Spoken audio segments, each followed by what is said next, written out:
Today we're getting answers to some considerable food myths with dietitian Elizabeth Sommer.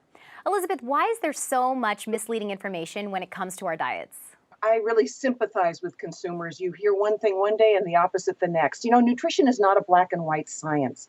Um, you can always find a study or two or three to support any ridiculous concept you want to. So, someone who is versed in nutrition knows that you need to look at where the weight of the evidence lies. A study is like a thread in a tapestry. What does the tapestry say?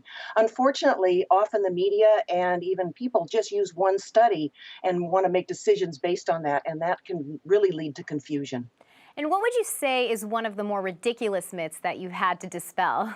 There was a myth that all fats are bad. That was several years ago. And granted, there are some fats, such as saturated fats in fatty meats and dairy products, or trans fats that are now slowly being removed from the food source that were harmful. But there are other fats like the omega 3s, especially the omega 3s in fatty fish like salmon, mackerel, herring. EPA and DHA are their names, that we now know may help to lower the risk for all kinds of things from heart disease to dementia.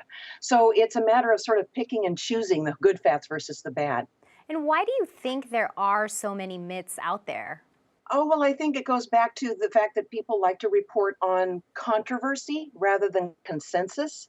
And consequently, they end up basing their opinions on one or two studies rather than looking where the weight of the evidence lies. When it comes down to it, just use some common sense. We know that people that eat lots of colorful fruits and vegetables and unprocessed real food are the ones that are the healthiest. Well, thank you so much for joining us today, Elizabeth. Now, what are the craziest diets you've heard about or tried? Let us know in the comments.